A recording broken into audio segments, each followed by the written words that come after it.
All right. Well, welcome everybody. My name is Kelly Patterson. I am the clinical nutrition educator with Omega Quant, and welcome to Nutrition Talks. Our topic today is a comparison of different types of omega-3 blood tests. So a few housekeeping notes before we go ahead and get started.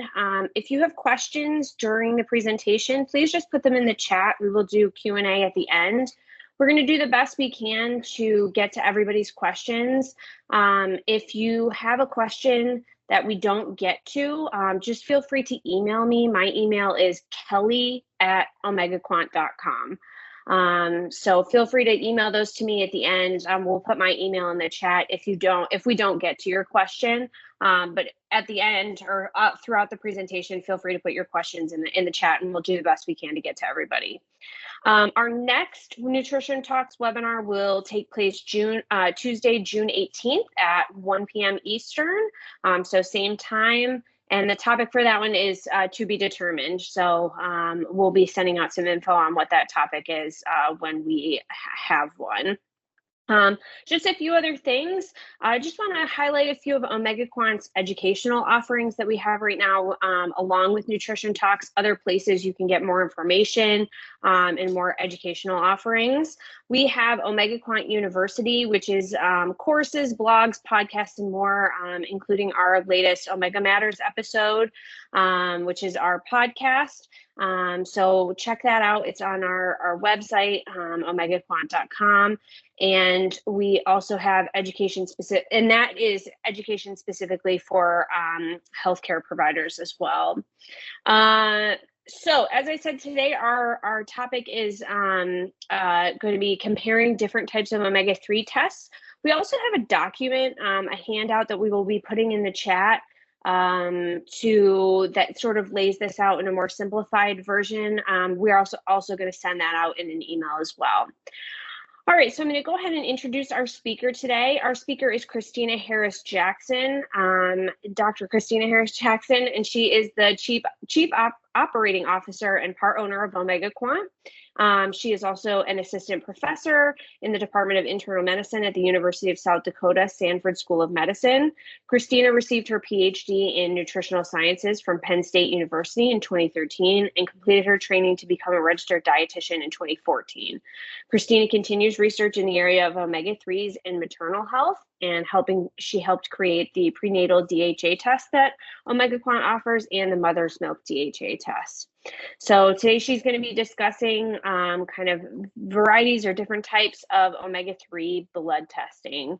So I'm going to go ahead and turn it over to you, Christina. Thank you, Kelly. Can you hear me? All right. And I think I have the right screen showing. So thank you all for coming. We're going to do a deep dive into the confusing world of omega-3 status testing today. Let's see if this is going to click for me. There we go. From our learning objectives, we're going to talk about the different sample types that are used to measure omega-3 status and why that matters. What different scores of different kinds of tests mean, how they correlate to each other, why the omega-3 index has a lot of backing when we were talking about health outcomes versus other tests, how to identify an ideal individual to test, and how availability, convenience, cost, and insurance coverage can be determining factors in choosing a test. So let's talk about testing omega-3 fatty acid status. Of course, we have to back up for everybody and define omega-3 fatty acids. Omega-3s are polyunsaturated fatty acids. Their first double bond is on the third carbon from the omega end of the molecule. This is probably the most scientific part of the talk, so don't go to sleep yet. We're just looking for these different structures. They are nutrients. We get these different fats from the foods we eat, and when it comes to EPA and DHA, we can make it in our body. So we're focused today on the omega-3s that are marine-derived and long-chain. They're EPA and DHA. Here we have our pathway. So when we have to take in omega-3s in some form from our food because they are essential. The primary omega-3 that we do that with is ALA, which is found in plants, walnuts, chia seeds, things like that. So that's an essential fatty acid. When we get that in our body, we can make it into other fatty acids in the omega-3 family through this very simplified pathway. When it comes to EPA and DHA, it's this makes everything very confusing in this field. We can make that from ALA in our bodies, but it's a very low conversion rate. And EPA and DHA also have their own sources in nature where we can get EPA and DHA from fish and seafood specifically. It's also the unique characteristic of EPA and DHA as omega-3s is that they are so specific to one food group versus being spread out through lots of different food groups. So when you consume EPA and DHA in their preforms, then you're going to be getting it from fish, and that's going to raise blood levels much more effectively than trying to load up on ALA. And that makes it a really nice nutritional status marker because metabolism is not trying to get it to a homeostatic level and controlling the EPA and DHA levels. It's just going up and down with what we're eating for the most part. Having higher omega-3 levels can mean lower risk for a variety of health problems, and that's why we care about actually measuring and knowing how much omega-3 is in our bodies. Lots and lots of research has been done on this topic, and we've seen over and over again that having higher omega-3 levels means a reduced risk for multiple long-term diseases like heart disease. Also, just your current cardiorespiratory fitness is improved with higher omega-3 levels. Cognitive function, depression and anxiety, other brain-related health conditions there's more of that evidence coming out now. Higher levels are better. Eye health is also related to good omega-3 status. And as of late, early preterm birth is very, very affected by omega-3 status. And just generally, there's lots of research now showing people with higher omega-3 tend to have longer lifespans. So all of that helps to show why we would actually care to know what our omega-3 status is. And not only that side of it, where we're looking at it as a risk factor or biomarker in relation to health, it also has the other characteristic of it's a very nice nutritional status marker. So if you are kind of guessing about how much omega-3 that you're taking in, either through fish, which have varying levels of omega-3s, or supplements, which also have varying levels of omega-3s, specifically EPA and DHA, that can be a very confusing world. And so being able to test and control your diet or control your intake and then test again helps you really know that you're getting the right amount of omega-3s to have a good blood status. Two people can eat the same amount of EPA and DHA and have different levels in their body. We have absorption and tissue incorporation that it adds variability. Everyone is different, and people have different ability to make their own omega-3. So that's also a reason to be testing. And it predicts risk for disease. We can also change this omega-3 status, and that does change health. And also, we're getting more granular on how the level of omega-3 in our body is important to know for the using omega-3s as a treatment.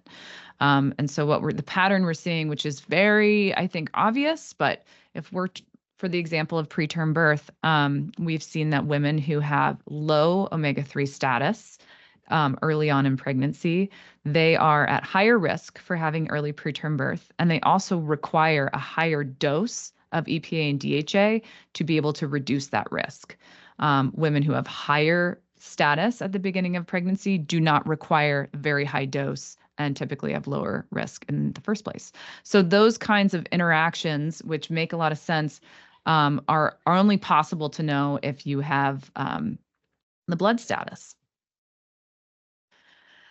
And related to research, I'm in the research world, so I focus on that more. And most of this is going to be about clinical. But I just wanted to say research the work we do in the research field is supposed to translate then to the clinical field. And so we need to do the research right, so the clinical field has the information they need to be able to utilize testing and treatment.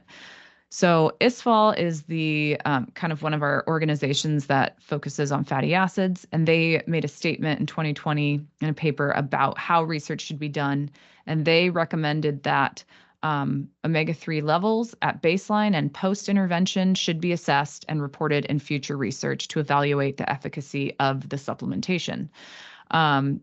Surprisingly, for many decades, we've been doing these supplementation studies with omega-3s and not measuring blood levels. And so now it is becoming much more common to do that. We also think research studies should use omega-3 blood levels to assess their outcomes. So we want to say if people in your study have reached an 8% omega-3 index target by the end of the study, look at what those people's health outcomes were versus someone who maybe only reached 6%. That could be an indication of compliance or an indication of a different kind of biology or absorption issues. But what's most important is what's in the body. And so what we've seen in the two studies I've listed here, one in the heart world and one in the pregnancy world, is that people who had a greater change in the omega-3 index, so from a very low level to a very high level over the course of the study, those are the people who had the greatest benefits in the outcomes. So it's again pointing to, we got to know kind of who to treat and how high the dose needs to be to really see these effects in the clinical world. And what's great to see is in the pregnancy world, the research done by Dr. Carlson and McCrides has started to lead to clinical protocols in the pregnancy world. So we can, wanting to get to a point where testing can be used to diagnose people or women with lower omega-3 status and then be able to treat accordingly. And there's now an ACOG pregnancy guideline that has that recommendation, but it does say that we need to know more about how to test and what tests to use to be able to make this a clinical reality. The problem is we don't have a standardized omega-3 status test. We have lots of metrics we're going to go over. They are confusing. They all correlate really well to each other. They're all saying the same thing, but speaking a different language, and it's causing just confusion. And when we have that kind of confusion, the clinical world does not want to deal with that. In addition to that, not having a single standard marker, there are other major barriers to getting omega-3 status testing into standard hospitals. In a lot of cases, the way that it's measured, it's a higher complication. It's a more complex kind of chemistry analysis than a lot of standard tests. It's not just an automatic machine doing it. So there's a lot that needs to be done to make this more mainstream, but the first thing we need is a metric that we can at least all somewhat agree upon. So because of these issues, Dr.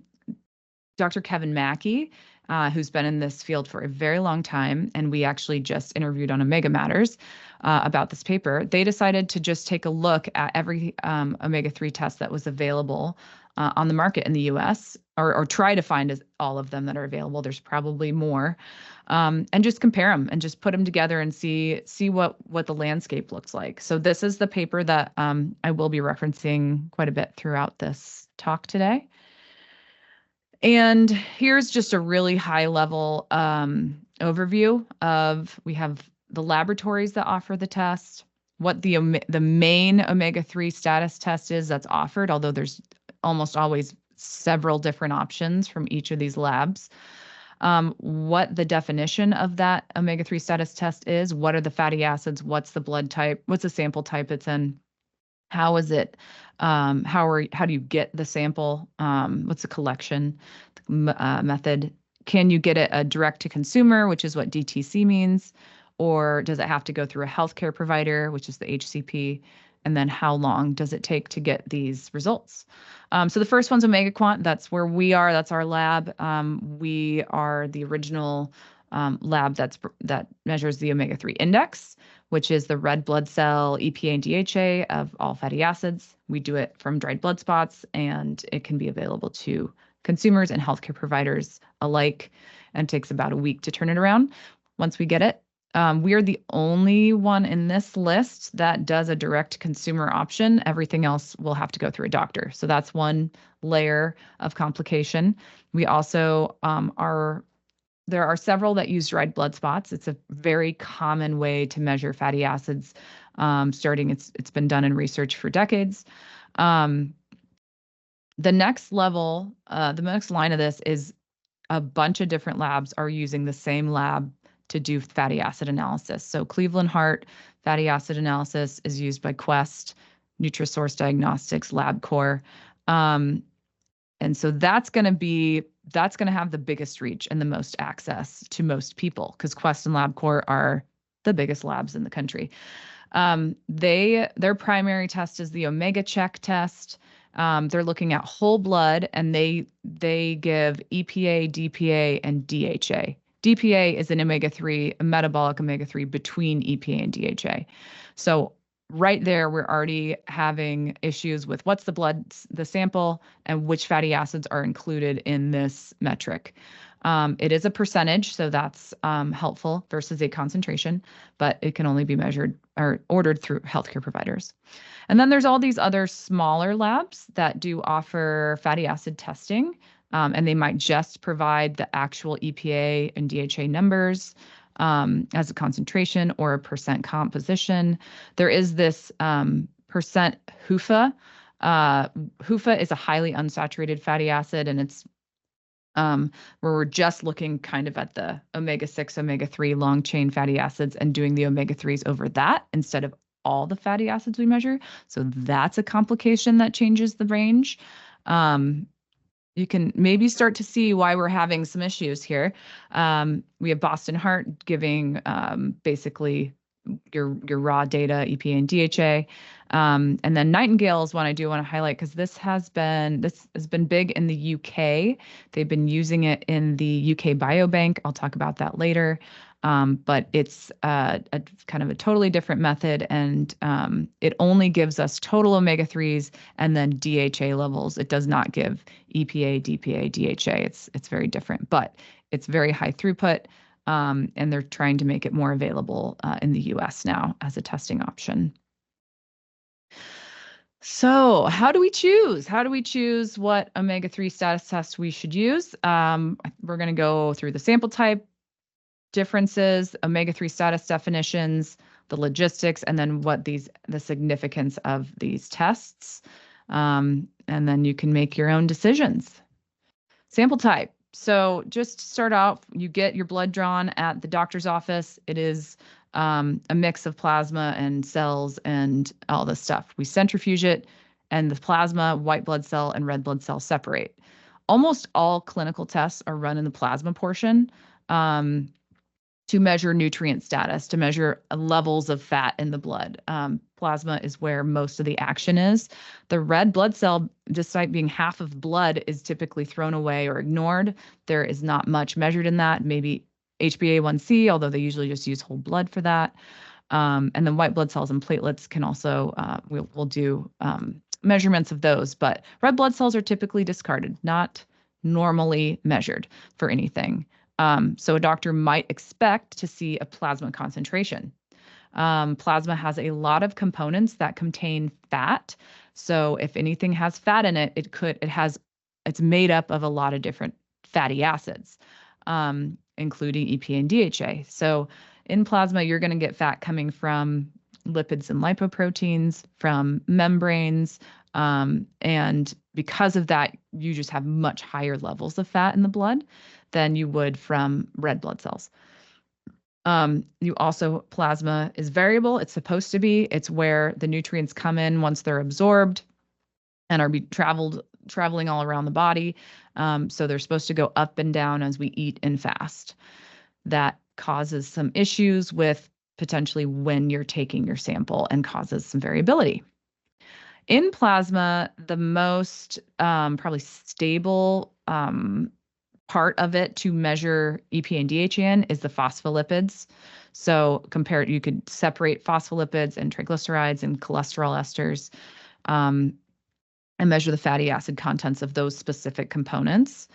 The plasma phospholipids are going to be the fatty acids that make up membranes of cells, and that's what we look at in the red cell membrane. And so those two, whether it's a cell or a lipoprotein in the plasma, if we're just looking at the fatty acids in those membranes, it's much more correlated to what we look at the red cell level.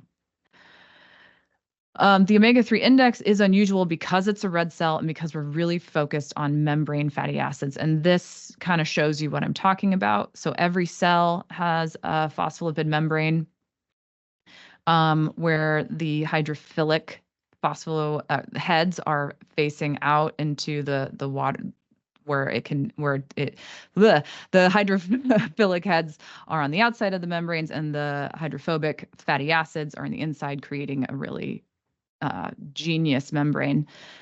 Those fatty acids, it's all different kinds: saturates, monounsaturates, polys, trans. We measure 24 different kinds of fatty acids, including EPA and DHA, every time we run a sample. And then we take the total amount of fatty acids that we've measured and the total EPA and DHA, and that gives us the omega-3 index in a red blood cell membrane. It's pretty straightforward. So in the red cell component of the blood, it is almost entirely, the fat is really only coming from these membranes. And so that's really different from the plasma. A couple other notes about the omega-3 index because it's confusing. There is, or used to be, this used to be called the HS omega-3 index, and that stood for Harris and von Schacke, who were the authors and the inventors of the omega-3 index.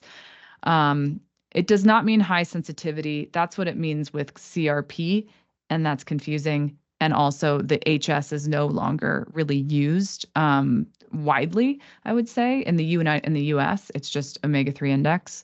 But unfortunately, the term omega-3 index is not patented and it's misused all the time, as I'll show you. The omega-3 index specifically means EPA and DHA from a red blood cell membrane, the percent composition of EPA and DHA. If it's a plasma metric, it cannot be an omega-3 index. That is just the definition of it. However, people will, this is part of the confusion. So here we go. Red blood cell omega-3 index can be calculated very accurately from a whole blood spot. Whole blood has red cells and plasma. Most EPA and DHA is in the red cell. When we compare the two, we have a very strong correlation. So we're able to use that dried blood spot and get a red cell equivalent omega-3 index. All other fatty acids measured in the dried blood spot are whole blood levels, and they are not converted to red blood cell levels, and they don't have as tight of a correlation. So that's just something to note.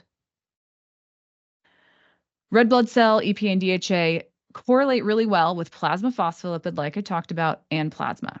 So we're able to, in research, we are switching all the time. We're taking whatever we can, whatever data we can, and we're converting it to different metrics. And so in this case, we can see the red cell versus plasma phospholipid, EPA, DHA, very tight correlation and a direct one.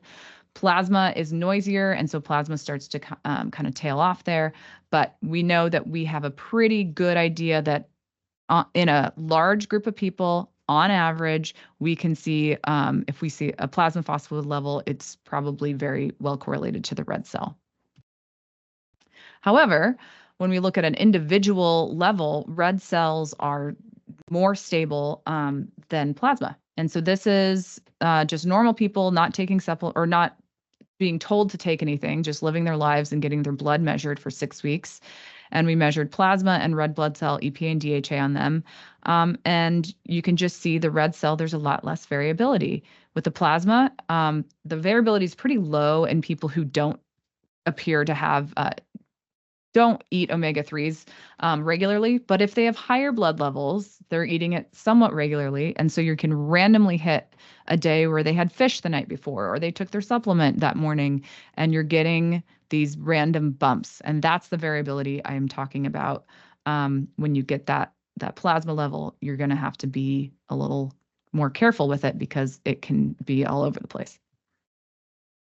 And this is because red blood cells do not respond to postprandial fat intake. They do not increase, but anything in the plasma will. So this is a study where they gave people about 4 grams of omega-3s in the morning and took their plasma or took their blood every 2, 4, 6, and 8 and 24 hours just to see what's going on in the absorption. And you can see plasma increases by 20% when you are looking at as a plasma percent composition, by 50% when we are looking at concentrations of plasma. So that's the fat is going up. Oh, you guys, this little marker randomly comes on my screen. I have no idea what it is, so I apologize.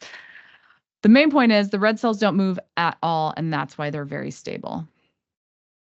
The omega-3 index levels are also, we have a lot more data on this. The plasma responds as well, but we can see that it's a dose-dependent response. So in this study, people taking 0 up to 1,800 milligrams of EPA and DHA for 5 months, you can see they take no omega-3s, their levels stay the same. If they're taking the most, their levels go up the most. So that's just a nice validation.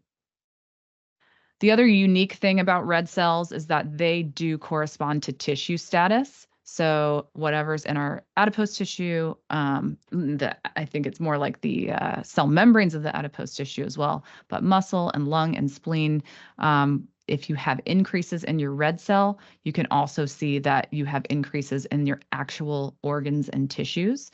And we think that's where a lot of the action happens. So this was done in mice, but we've also seen that in humans, heart tissue is very correlated to the red cell.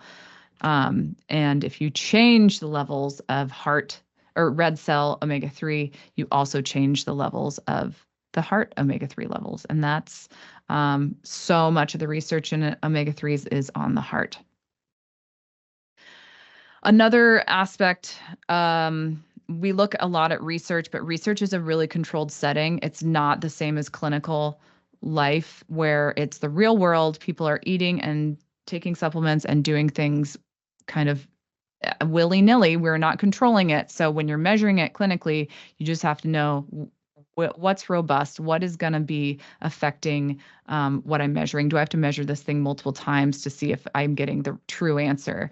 And thankfully, when we look at omega-3s and red cells, we have a really strong diet correlation. So this shows people who tested with OmegaQuant, if they reported eating more and more fish, their levels were higher and higher. And if they reported taking supplements, their levels were about 2 percentage points higher on average. So another kind of sanity check on the red cell side of things from real world data. So I'd say red cells are the best sample type for long-term intake and thinking about tissue status. They are just rarely used in clinical settings and are not as accessible. Whole blood from a dried blood spot does increase that accessibility. We can calculate the omega-3 red blood cell levels very well, but all the other fatty acids would not correlate as well. But on the other side, plasma is the most commonly used sample type for clinical testing. It might be the only thing available, and it's more familiar to doctors. So it has its drawbacks with variability, but it still has, it's still highly correlated and can be used clinically, just maybe a little noisier. So let's look at omega-3 status, definition, and logistics. Just quickly, most omega-3 status metrics are using chromatography to measure it in some fashion. We use the GCFID. We don't use mass spec for every single run. The mass spec really helps to identify which fatty acids are which, and the chromatography helps separate them out based on their number of carbons and double bonds. And so using gas or liquid chromatography, it's basically doing that, and the mass spec is helping to confirm identity. And then NMR is being used by the Nightingale group, and that's nuclear magnetic resonance spectroscopy, and it's totally different than chromatography, and I can't explain it. But a lot of the same things are happening, and these are complex chemistry type of analyses. They're not just like ELISA kits.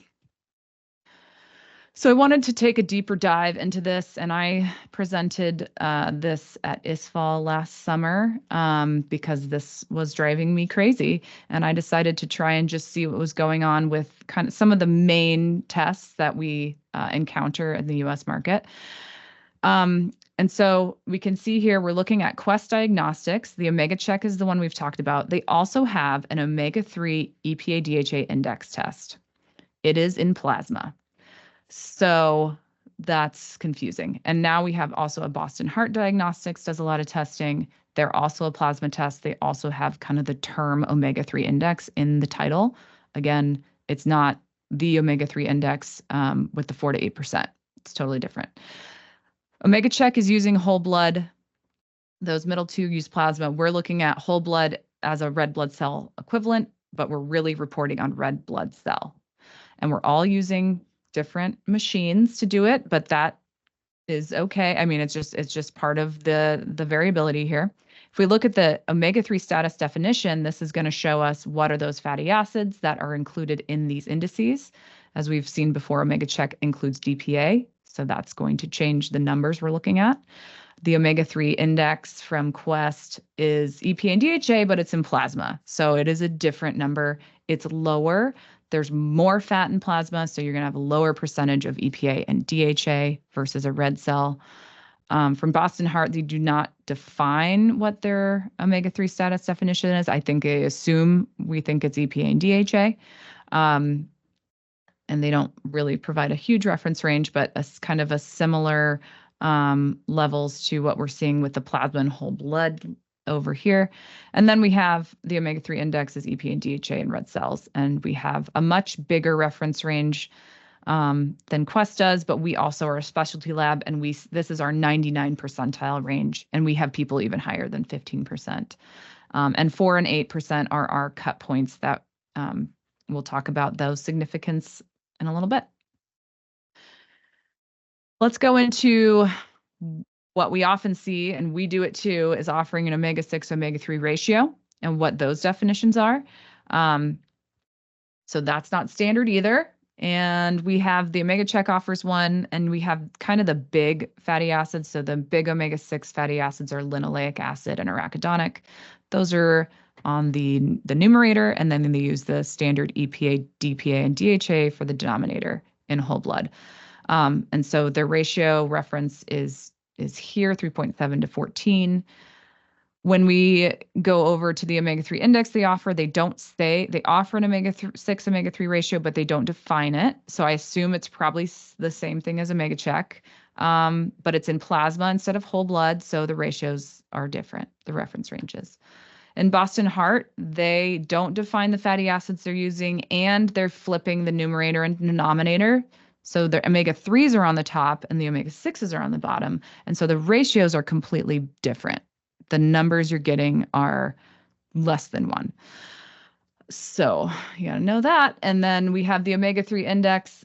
We throw in every single omega-6 we measure and every single omega-3. So we're kind of just kitchen sinking it. And it's a whole blood level. And so we have a bigger range, but it is kind of similar to the OmegaCheck. And that's how we've chosen to deal with that. There's also usually a more specific omega-6, omega-3 ratio offered, which is an arachidonic EPA, which is interesting.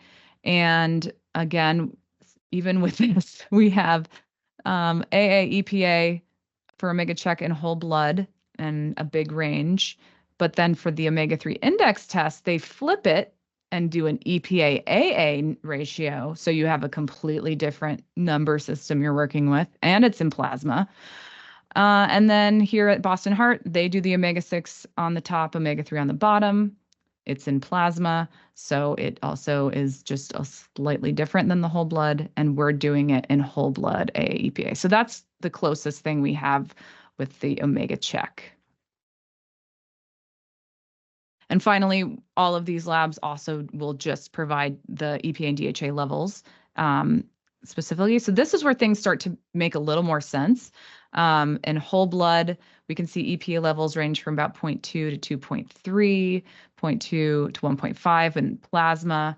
because most of it's in the red cell. We have a much bigger range because we are testing a lot more people who are specifically interested in fatty acids and probably and can push their EPA levels higher. But in normal settings, when you're not taking a lot of EPA supplements, we're going to see EPA in these ranges. Boston Heart does do a concentration in picograms per mil, which makes it completely unable to be compared. DHA is, again, same situation. It's higher than EPA as a rule, and we see very similar kind of ranges between those of us doing whole blood, and then plasma is a little bit lower. And so those are all the things that we're doing to make this more complicated than it probably needs to be, even though these are all really targeting the same thing. More fun, even with the same sample, the methodology between labs is not standard. This is not like a kit that you buy. Everyone has developed their own test and there's expertise involved. But this does make more confusion. So we sent out 5 identical samples to different labs that do run fatty acids. We got a 10% on that sample. This lab got about 14. This one got about 4, 6, and this one's pretty close, about 9%. So even just different labs running it, you're going to get some variability. This is more variability than we would expect. And this was also a while ago, so perhaps this is better now.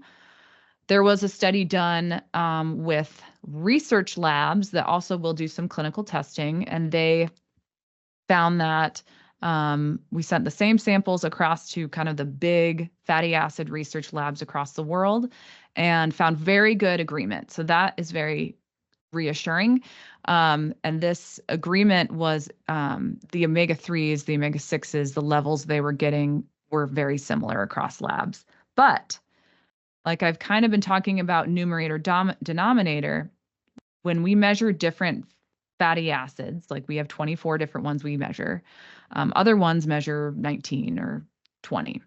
When we standardized across these labs where everyone's going to use the same fatty acids in the denominator, it turned out to be 19 fatty acids, it decreased the variability of the omega-3 levels and omega-6 levels by 25%. So it just, every little piece of this provides a little more variability. And if we can standardize, we can do a little bit better. Also wanted to note that we have compared against the Nightingale system, which is that NMR system. And that is for research purposes because we wanted to have access to the UK Biobank data. And because they have fatty acid data from the system and all these health outcomes on hundreds of thousands of people, we've published a lot on this, then we needed to compare and see how it compared with ours. As you can see, the correlation is not super tight. There's still a pretty wide band, but it is a direct and significant correlation when we look at their estimated omega-3 index and our actual measured one. The other thing is they only provide total omega-3s and DHA, so we're doing some calculations to try and even this out. So that's part of that variability too. Unfortunately, we don't actually have a published direct comparison to the Cleveland Clinic Quest Omega Check, and that's something that we would like to do. So which one is the best? It depends, of course. All of these status metrics do track with intake, and they do correlate with each other on the average. Testing individuals in the real world, we have to be more aware of all the variability that can bring with it.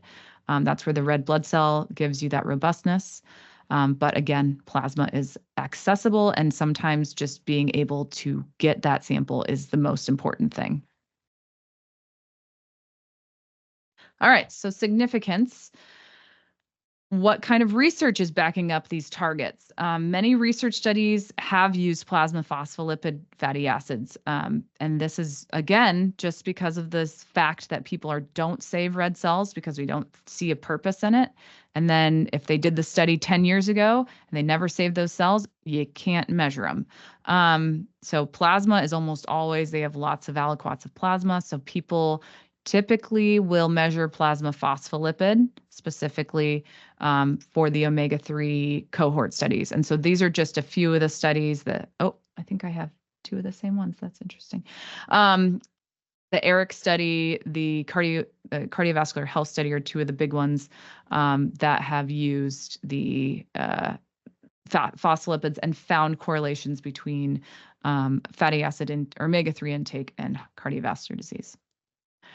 So we saw that Omega Check has its cut points of about 3, less than 3 is undesirable and greater than 5-ish is desirable. And interestingly, their rationale for their cut points, they say, is based on population-based studies, just like these other cohort studies.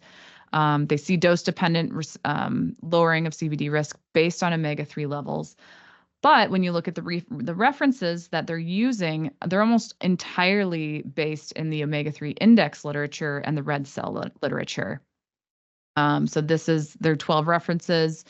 The first few are kind of a review, or just these are the different prescription omega-3s. And then we have a ton of data that is really supporting the omega-3 index, but they make that correlation, and then that's how they make their cut points. So it's not that there's been, and we do the same thing. We'll pull plasma data and do the same thing, but a lot of this stuff is actually on red cells.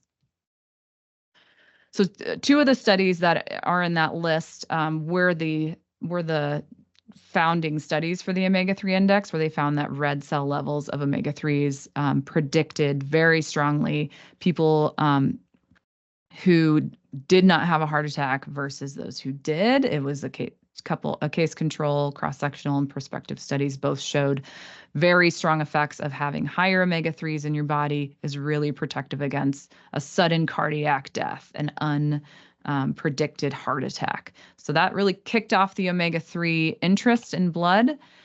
The omega-3 index also, we have, because of all the research, we are getting a better idea of population-wide data. Sometimes these are pulled from plasma levels and back and forth, but there's more and more interest in measuring red cells. We have worked with Canada and their version of NHANES, and they're starting to measure population levels of omega-3s with that really big focus on getting representation from all groups. So we're not just focused on people like at the MIG-1. Our blood levels are from people who have come to us, so they're interested in health or fatty acids. So our levels are skew higher than the average, and that's where having some of these bigger studies is really helpful to see what kind of context we're looking at. The other thing with the omega-3 index is those cut points were made based on several studies that was proposed in 2004 in a paper. So the 4 and 8% are based on health outcomes. They're not based on norms. And they're also based, the 4 to 8% is just become something I think that's becoming more and more recognizable, and people think about that range. And we also know what that means when it comes to intake. This does show, though, a little bit of that combination of how research is using plasma phospholipids and red cell phospholipids and looking at all these different sample types and health outcomes and finding similar patterns. But I do just want to show here, this is a study from Delgobo in 2016, and they pooled 19 different cohort studies together and looked at and they looked at the different sample types, and they looked at total plasma EPA. So this is the EPA and this is the DHA. These are the studies. This is looking at whether or not they're at lower risk for heart attack or higher risk, is based on that dotted line. So you look into these different chunks of total plasma, phospholipid, adipose tissue, cholesterol esters. So that's what they had for those studies. You can see in the plasma, this diamond here is kind of the aggregate of all the studies done in plasma, showing that there's a greater variability in the risk outcome. When you're looking at plasma levels, you just have more noise, versus this next chunk of studies were measured omega-3s and phospholipids, and this overall risk level is much tighter and also significantly favoring a lower risk with higher EPA. And very similarly, we see that on the DHA side. So again, this shows that the correlation is there, but the phospholipids are really the best as far as long-term intake goes. From that pooling study, They pulled the samples that were red cells actually measured, and they wanted to just look at omega-3 index, the ranges. So they were able to pull those studies and show that when people went from 4 to 8%, they had a 35% reduction in risk. And this is over 20 years of studies. So this really helps to corroborate the 4 and 8% targets. And also here we're able to use a range, and the other ones we have to just mark different things as high and low for plasma or high and low for adipose tissue, and we aren't on the same range. So this is really helpful. So in controlled settings with high dosages in research, we see fatty acid concentrations for plasma or red cell being useful and also having a lot of data. However, in real world settings with mixed diets and supplementation, the omega-3 index has more liability, and to boot, over half the studies used to justify the plasma or whole blood Quest test was actually on red cell omega-3 index or from those research groups. So it's all kind of mixed together. But I would say the Omega Quant omega-3 index has a good chunk of the really useful data there. So to overview, here's our big list again. I hope this makes a little more sense to you now, that you can look these places up and see if they are the best fit for you. But I've focused primarily on Omega Quant and the big Quest Cleveland Heart LabCorp testing, because those are probably the biggest ones. Just my final thoughts. Most omega-3 status tests are well correlated, valid, but they're using different ranges, so the interpretation is becoming very confusing, and that I think limits the use. And so the next step would be a standard reporting metric. If we could decide even in the research world to use the same metric, then clinicians would have a chance to have a metric that's understandable, that has good research behind it, and then they can actually begin using those metrics effectively to improve health. I also wanted to note, we interviewed Dr. Mackey about this paper in our last Omega Matters episode. If you want to hear him talk about it, he just has a lot of great insights. We also talked about a couple of the studies where achieving a certain omega-3 level in the blood was really important to the outcomes of the study. So that's what those two are. Just wanted to put a plug in there. These are our RDs on staff that help answer questions, and that's where we have a ton of information for education. And now I'll take some questions.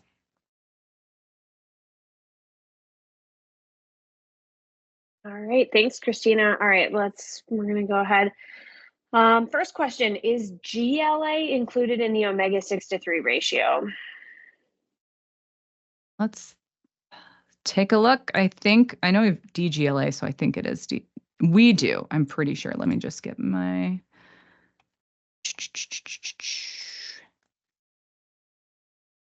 There we go. EDA, DGLA. We have dihomo gamma-linolenic acid. Yeah, we have gamma-linolenic. No, DG. Which one was it? GLA? GLA. Yeah, we have GLA within the overall omega-6, omega-3 ratio. Also, it's reported we do the individual levels on the complete report. Again, it's a whole blood level. It's not a red cell level. Okay. This person says, I consider that omega-6 to 3 ratio greater than 3 to 1 is a significant indicator of inflammation from food eaten over the past 90 days. What do you think? There's lots of different opinions about what the ratios should be. So it's probably got some validity. I mean, we see higher. So you said 3 to 1 is indicative of higher. Significant indicator of inflammation from food eaten over the past 90 days. So you would say less than 1 would be for the omega-6 over the omega-3. So this is where, because most of the time we don't see a 1-to-1 ratio in the blood. The other thing is people confuse the omega-3, omega-6, omega-3 ratio in blood, which has a level of control by the body. The body makes the membranes the way they are, and almost always I mean, arachidonic is much higher. Linoleic is higher, not just because of our diet, but just because of how membranes are made. Then there's the omega-6, omega-3 ratios in food. Totally different situation. So I can't, I don't know. These are all the considerations that drive me crazy. Is RBC membrane EPA DHA conjugated to RBC phospholipids or free in the bilayer? They are part of the membrane. They're the two fatty acids that are on the phospholipids. Like they're all we break them off the phospholipids when we do our analysis. So we are not measuring free EPA and DHA. In the red cell portion, there really isn't any free fatty acids running around. That's all in plasma. I did see a couple of people asking about whether or not we'll be sending out the slides. We will not be sending out the slides, but we will send out a recording afterwards, just so everyone knows. Yes. It's wild. Yeah. Any other questions? I'm just looking back through. I'm not seeing any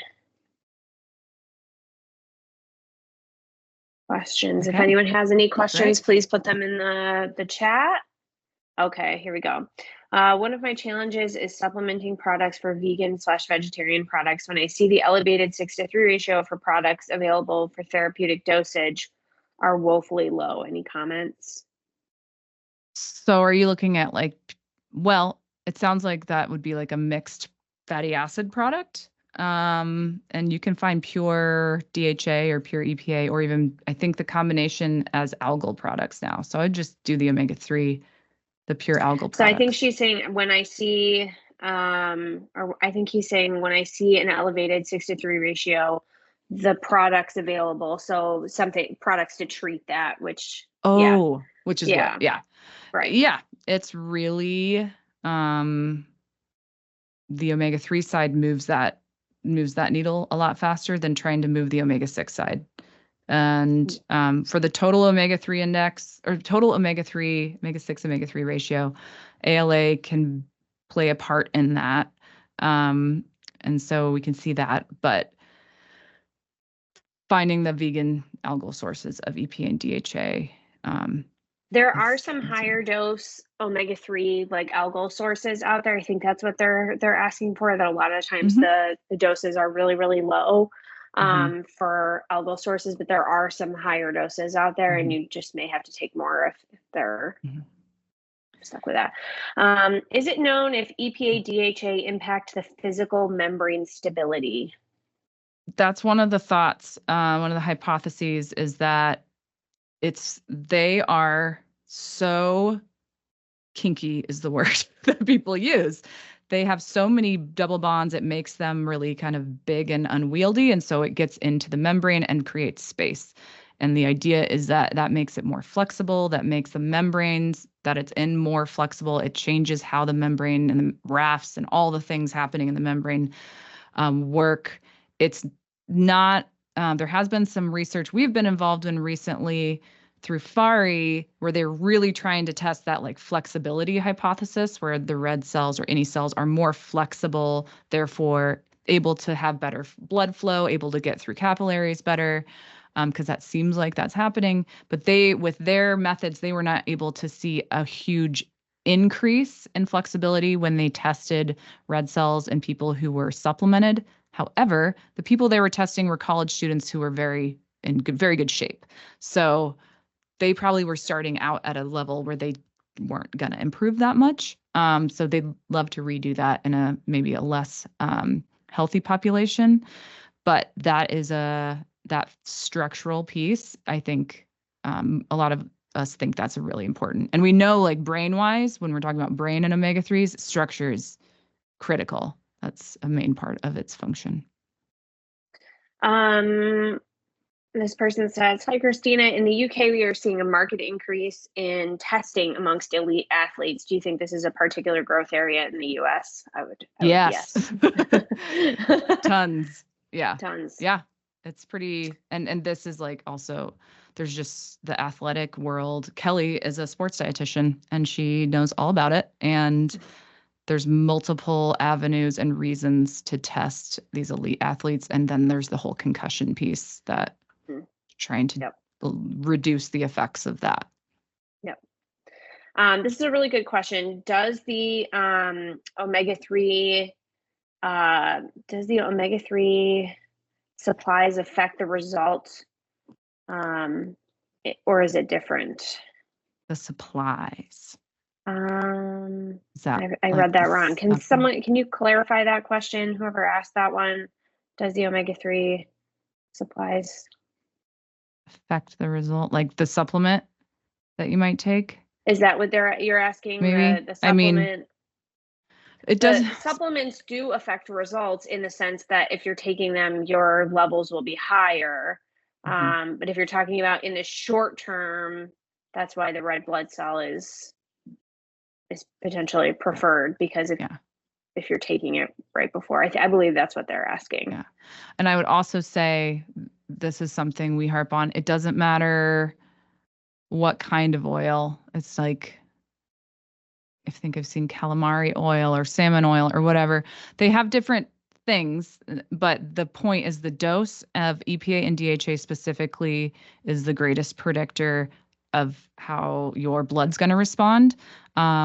The form of the supplement can matter between being a triglyceride, phospholipid, or ethyl ester form, and that's just because of absorption, we think. But it's really a unique nutritional biomarker because it has a very direct effect. Of course, there's variability still, just compared to a lot of other nutritional biomarkers. It's very direct to dose.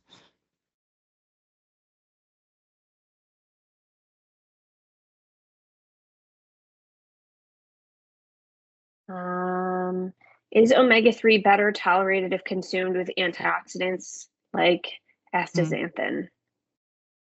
That's krill has all that, and that's antioxidants are good, and that's, I mean, I think with the krill, it's more that it's a phospholipid form that gives it a little bit better absorption over ethyl ester, but it's not a dramatic effect. The only other nutrient we've seen that improves the absorption or incorporation of DHA has been very specific. It's having enough choline during your second trimester of pregnancy because you're making so much blood and it's transferring to the fetus. So we saw a higher choline level actually increase DHA levels without increasing DHA, but that's a very specific area. And otherwise it's mostly just dose of omega-3. Yep. All right. Any other questions? Okay. Size of brain tissue will be lower with age. Can we reverse it? Increase the volume of brain tissue with omega-3 supply through food or supplements in, for example, a 60-year-old patient? We've done research where we have seen people with higher omega-3 levels have larger brains as they age. Whether or not you can treat and make it bigger, I don't know, but I don't think it's going to hurt. So I don't know. Yeah, a lot of our stuff, unfortunately, shows the most power when it's prevention, and it's like years before we start to see issues. It's having that health status, which is the true for tons, like most nutrients and health status is having good levels throughout your life is what prevents a lot of the harder parts of aging a little bit. It's also not a guarantee for anybody. Like we can only change risks a little bit.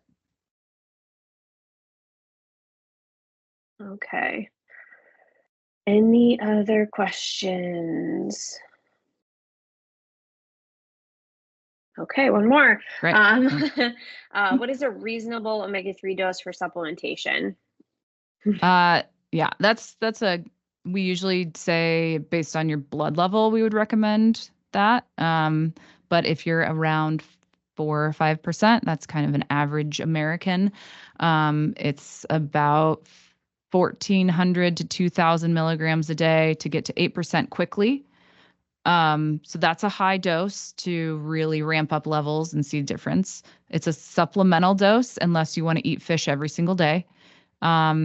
It on the other side of that, consuming a low like fish regularly throughout your entire life also has a lot of benefits, and that's a much lower level. But you just won't see dramatic changes in your blood quickly with just fish a couple times a week. But It's a good it's still good. question. It's a good question. Is there a food recommended to help with absorption? Fat, other fats. Take it with fat. They are fats. That's the key. That's really can be really important. It can completely, some people will not absorb their supplement at all if it's not taken with fat or if it's not the right form, which is part of why testing can also show you if you're actually absorbing it. It's fun. All right. Any other? Okay, one more. Man, we're getting them trickled in. What percentages of DHA and EPA are recommended in a supplement? We get this a lot. Some supplements contain only DHA, some contain more EPA.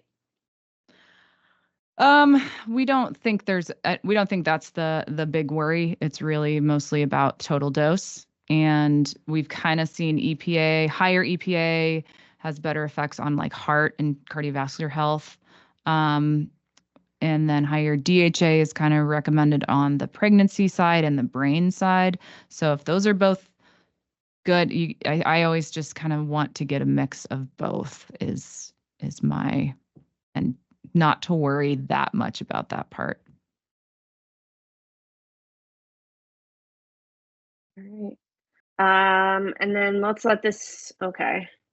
So got a few more. Someone just asked insurance coverage for testing. I did not mention that because it's an impossible thing to predict.